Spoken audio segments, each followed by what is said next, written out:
One day I'm in this room for 2 hours. I'm poking all over myself, trying to find that vein. I had this brand new white t-shirt on, and it was all full of blood. And I got disgusted. I mean, really disgusted. Disgusted. And that's where my journey began. My parents were beautiful parents. They brought me up with good morals, good values. They were hardworking people.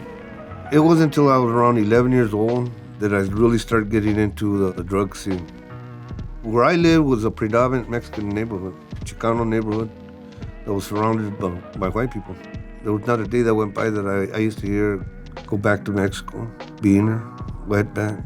So the fights that I got into were always against white people, defending my neighborhood, because it was us against them. I was getting arrested a lot, mostly fighting as a real, being drunk, curfew, under the influence. I know a couple of times I did 3 months, 4 months, 5 months. I did a year in a county facility because I got in a fight. I had to carry myself a certain way. I had to act a certain way.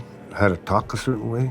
Put up this facade. I was just a scared little boy when it boils down to it, because I was scared of the repercussions of not carrying that facade.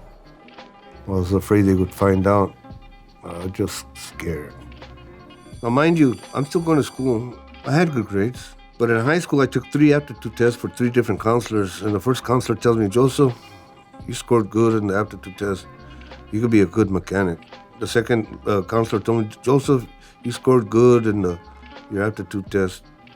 You could be a good construction worker. And the third one told me, Joseph, you scored good in your aptitude test, and you could be a good landscaper. They're all honorable professions. Never once was I encouraged to go to UCLA or Berkeley or USC. I'm hanging around in my neighborhood. We call it putting in work. I started graduating to harder drugs. I started taking barbiturates, every barbiturate known to man. I had a lot of people in my neighborhood that died of ODs. I had already had uncles. I already had cousins that died. And there was no way, no how, I was going to stick a needle in my arm. But at 15, I experimented for the first time in snorting heroin. To tell you the truth, I didn't like it because it made me throw up. I was experimenting all the way till I was 18. My 18th birthday, I stuck a needle in my arm for the first time, and I had somebody else do it for me. I looked away. Peer pressure. Oh, it's your birthday. It's just going to do it one time. And it was like 10 of us, and they were snorting it. And I said, okay, let me have some. And the ironic thing is that they're all gone. They're all dead as a result of their drug abuse. A little bit later, I got arrested, and I was given the option that I could go to prison and go join the service for 4 years. Of course, that was a no-brainer. I went to basic, and I did AIT in Fort Knox, Kentucky. They threw a party when I came home, and my brother, my big brother, he's in there slamming. I tell him, save me some. I was on, man. For the next 5 months, I started running around my neighborhood, getting loaded every day. I don't know if you're familiar with the withdrawal of heroin, but you go through 3-4 days of pure hell. It gets in your bones, you physically withdraw, and it's ugly. Throwing up, defecating on yourself. You won't eat, not for nothing. 5 months after I left the service, I got arrested. Residential burglary. That's when I started going to state prison. 40 times I've been in the pen, 43 times I've been running around doing drugs, 38 as a heroin addict. Each and every time I went to prison, whether it's for a parole violation or for a new term, was a result of trying to get drugs, selling drugs, stealing for drugs, all drug related. They do intake, and in the intake they tell you, what's your drug of choice? Each and every time I would tell them, heroin. Like it was a badge of honor. I didn't care, basically. I loved it. I loved the street scene. I loved the euphoric high of being loaded on heroin. I loved it all. At this time, my wife had already left me, and I had been living with my childhood friend, my homie. And he's paying me in dope. Right before I went, I said, well, let me have some more, man. I could never have enough, man. I found this guy, drunk, and I robbed him, and all he had was $20. By the time I went back, it was like 2, 3, early in the morning, and I'm banging on his window. Bam, I got money now. Let me have it. And he goes, man, look what you did, man. For $20, if they'd have caught you, you're a two-striker. That's an automatic 25 years to life, man. If they would have struck you out. I have no more veins. None whatsoever. I was so sick, I used to have a circulatory chart and try to figure out where the veins were in the human body. I blew them all out. One day I'm in this room for 2 hours. I'm poking all over myself, trying to find that vein. I had this brand new white t-shirt on, and it was all full of blood. And I got disgusted. I mean, really disgusted. Disgusted. And he tells me, you know what, I just got off the phone. A good friend of ours lives in Costa Mesa. And he goes, look, he knows you're coming. He knows you're going to be kicking. You need some help. After your kick, go to a rehab. Because I can't see you going for 25 years, brother. And that's where my journey began. I did that. But the Salvation Army, man, they saved my life. I hated God. I hated the whole religious thing. How can a loving God kill my homeboys? I was just spiritually broken. I hadn't been to church in 40 years before I came here. They welcomed me with open arms, and they gave me this big old hug. And as they're hugging me, they know that I'm broken. And they're welcoming me, and we know you're broken. We know, but stay. The very first night that I slept here, I prayed. I don't know if you remember me, but I'm going to give you a shot. Can you help me, please? I've heard Amazing Grace, every rendition you could ever think of, man.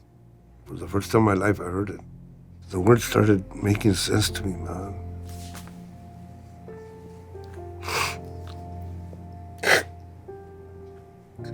I started crying like a little boy, man. I hadn't cried that hard since my mom died. He saved an old wretch like me. I heard the words. Let go of all your worries, let go of all your pain, let go of all the ugliness. All the hurt that I had, all the ugliness it was getting washed away. I felt it. You can't convince me otherwise. God touched my heart that morning, man. I mean, God never left me. He was always there. All I had to do was reach out and ask.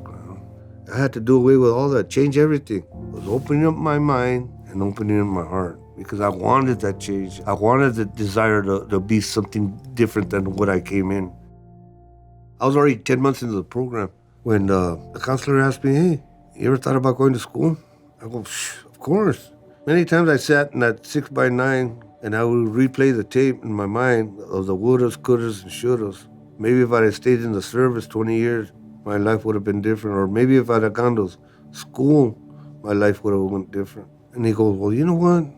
There's a lot of money that's available, and I'll help you sign up for FAFSA.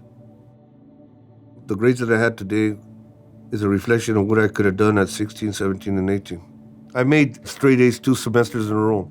And got put on the president's honored list, and I made the dean's list because I finished with a 3.67 GPA.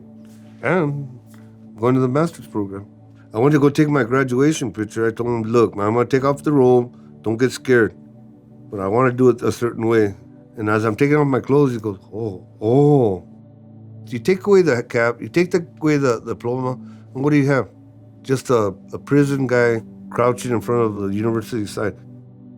When this hit viral, I sat and I cried for about an hour, man, because of all the texts, all the tweets, all the Instagram posts that you helped my brother, my sister, my dad, my girlfriend, my boyfriend go to rehab.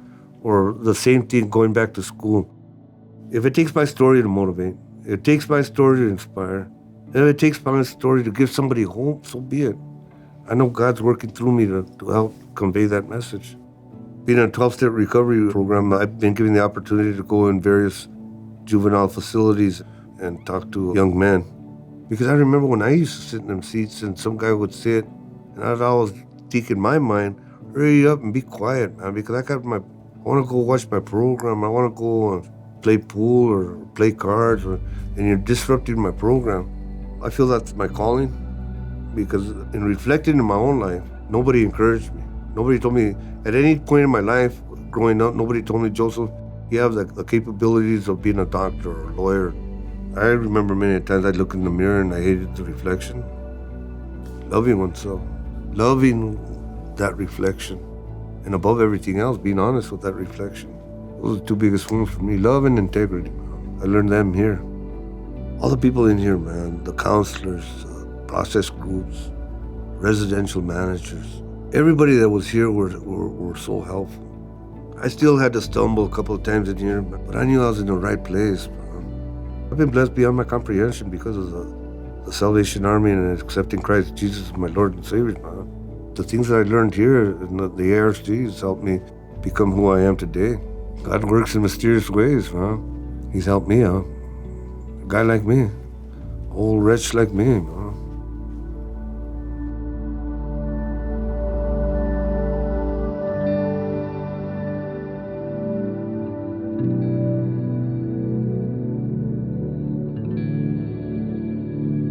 If this video impacted you, like it and share it. We are always posting content, so don't forget to subscribe. Thank you for helping us share change.